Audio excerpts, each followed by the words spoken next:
Hi, I'm Lindsay Reiser. It is 3 p.m. here on the East Coast. For the past hour, we have been witnessing one of nature's most beautiful phenomena, a total solar eclipse.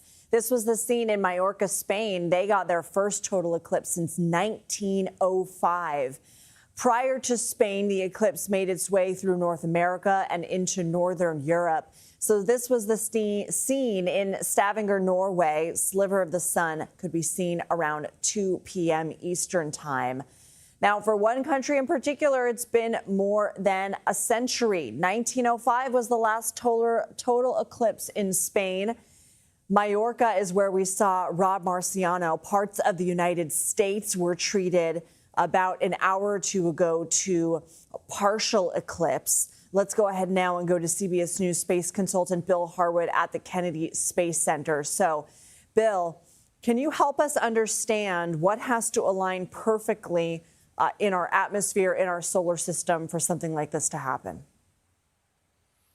Well, it's when the moon obviously moves between the Earth and the sun. And if you happen to be, in the line of that shadow, the shadow that the moon is casting on the Earth, you see a total eclipse. And, of course, that's what we were focused on today, Lindsay. But I want to point out that this was a spectacular show all the way across Europe.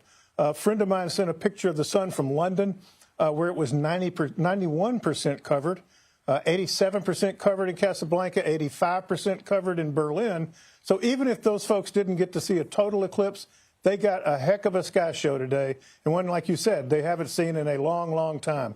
It shows the whole solar system is in motion. It's a riveting thing to see, and I think millions of people enjoyed that opportunity. Can you help us and name some of the places that got treated to totality? Yeah, like you said, the maximum duration of totality was right over the western coast of Iceland, where I think the cloud cover probably blocked the view for most of the residents there. That's a disappointment. But the shadow of the moon crossed the northwestern coast of Spain, swept down across Spain to Valencia, and then out over the Mediterranean, Mallorca, and then on down toward northern Africa. So it was not a long duration solar eclipse, about 2 minutes or so in Spain, or a little bit less. The eclipse in Egypt, as we've been talking about in next year, will be a 6-minute and 23-second duration, I think, much, much longer, and will allow a lot more people to see it. But they're all spectacular. And so if they got blocked out by clouds, it's always a disappointment. But, that's the nature of the beast. You got to have the alignment of the planets and the sun and the moon, but you got to have a clear sky. Bill Harwood, thank you so much, and thank you for being with us last hour, too. I do want to go now to Derrick Pitts, chief astronomer at the Franklin Institute in Philadelphia and 2026 NASA Solar System ambassador. So, Derrick, one thing that I wanted to ask you about, well, several things, but one thing is something that Rob had mentioned, and the hush that kind of went over all creatures, from human to wildlife. And what is it that we know about how wildlife reacts to these? And what is it that we don't know that we're hoping to learn more about? Well, the reaction from wildlife is that they treat this as if this is sunset. So their internal clock tells them that it's time for them to settle down as if night were coming. So that's what they start to do. Now, for humans, the reason why that hush happens is because this is such an awe-inspiring event. And that's a really interesting distinction to make between animals and humans. Animals don't recognize what's happening. Humans have the ability to understand that we're actually looking at a celestial event that's defined by the celestial mechanics of the solar system. We have an opportunity to clearly see the motion of the moon in the sky against the bright sun. And that triggers in our brain a much deeper understanding of the three-dimensional nature of the solar system.